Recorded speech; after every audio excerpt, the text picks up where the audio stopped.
Black area, mga white area na to, di pala ng iba, dinadala-dala lang niya. Hello! What's up? What's up? Bakit Mga ka na? higala!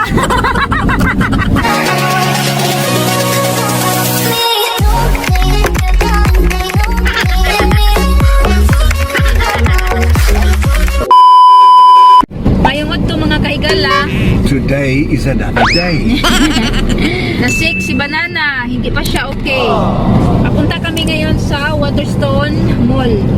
Dahil kakain kami doon ng lunch. Ililibre ako ni Banana. Tapos may titignan din kami doon sa Click.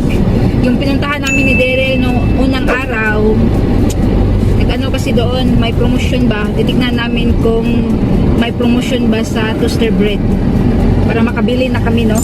Mum was paying, okay? So I'm ordering the biggest milkshake, the biggest steak in the spur. Nandito na kasi lahat mga kahigala, oh. May pick and pie. You sure Clicks is here? Yeah. Yeah, so, Inside. Yeah, Yes, on the other Clicks, side. On the other side. Diyan kami kakain sa Indigo Spar. Yeah. Welcome. Yeah.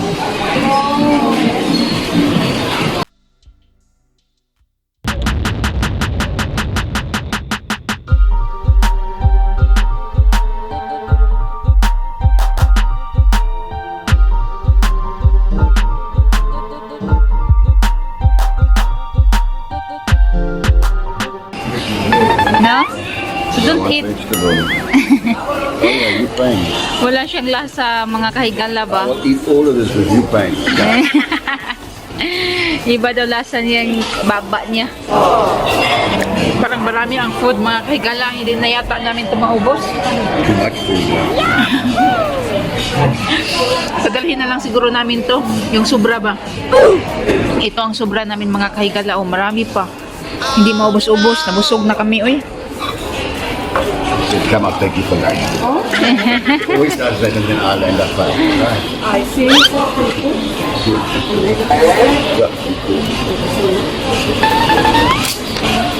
Thank you. Thank you. No.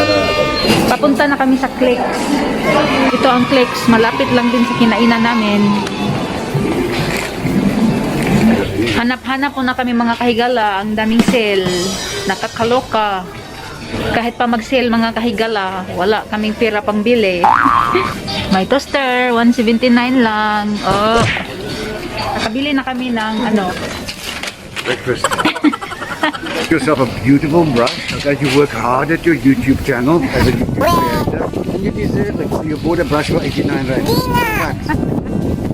Okay, so you can look beautiful for me, alright? Sabi ko kay Banana, ayaw ko sa brass ba.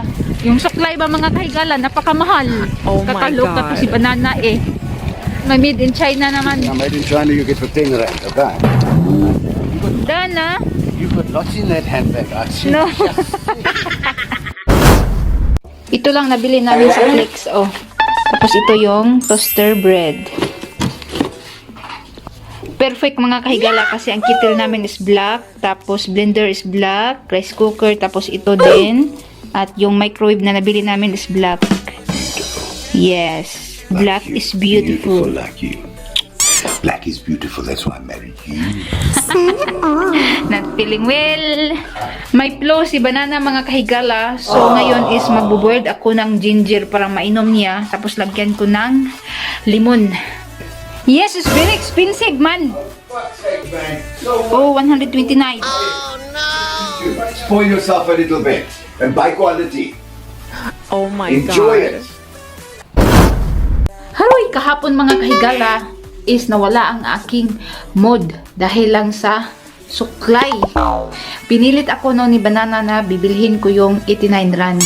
Kasi sabi niya is tag 89 rand lang. It was 129, not 89. Masakit ang aking dibdib kasi nga medyo mahal. Diyos ko Mio Marimar, pagdating namin dito is nakita ko yung receipt is tag 100 plus. Nakakalukang price, sudlay lang. Kaya sinisisi ko siya mga kahigala pagkita ko sa presyo.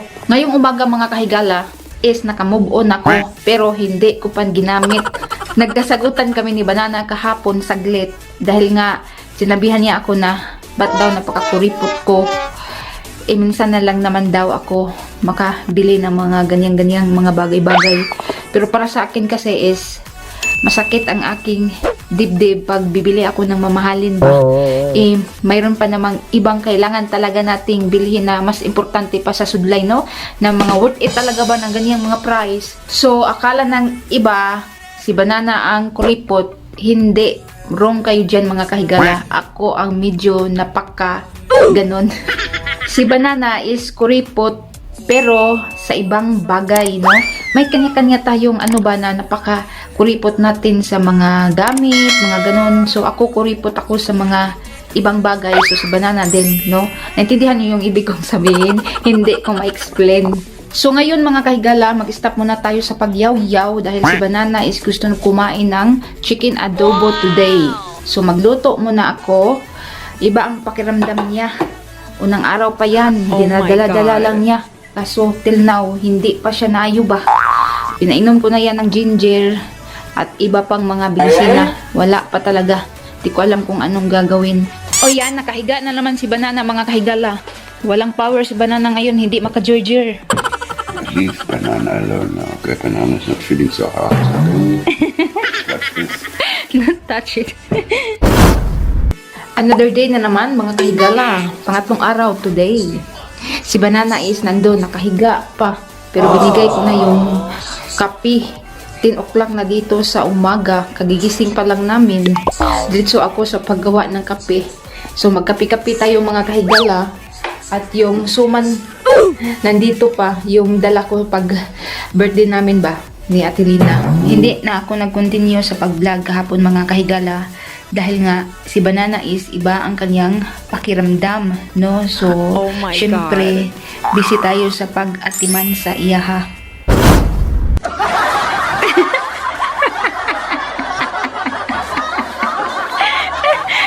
Funny man kamaloy. Papunta kami ngayon sa labas mga kahigala. O, funny talaga to si Banana ba? Joker mo. Wala talaga ang ating problema nito. Kakain kami doon kami mag-lunch. 1 o'clock na dito mga kahigala, no, sa hapon. Medyo late kami ngayon dahil si Banana is galing nag-cycling. Just I couldn't push it. Yeah, tapos matagal kami nagising ba? Dahil ibang pakiramdam niya. So pinilit na yung niya ba, body niya ba na mag-cycling, baka maulian. Ito ang black area mga kahigala.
Higala, oh.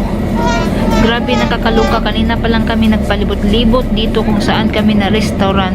As in, puro talaga puno. Ang mga tao today is maraming pera. Sana all. Again, wala na naman ako sa mood. 2 o'clock na dito, nabuang namig libot-libot sa kakahanap kung saan kami kakain. Ang daming tao. Grabe. Nagputoy na ang aking tiyan. Mahulog talaga tayo nito sa KFC.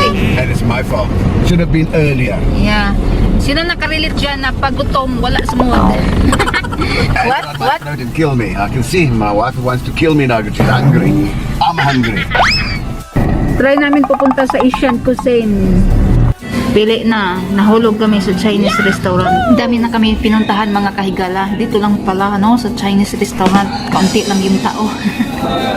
Mostly dito mga kahigala, takeaways. Walang masyadong kumakain dito sa loob. Kung gusto niyo magsusi mga kahigala, dyan uupo. Pero hindi man kami mahilig sa susi. Inom mas banana. Maglasig yata to eh. In South Africa, you drink the draft. In South Africa, and you drink Red Horse. Yeah, in Philippines. Philippines. Yeah, same stay sa Red Horse mga kahigala. This is. Inom si banana ng beer dahil para maulian siya.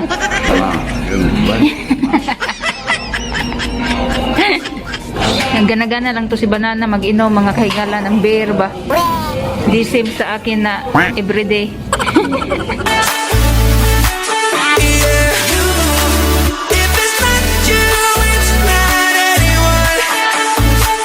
Sa wakas ito na ang rice. Too much. Walang diet mga kahigala.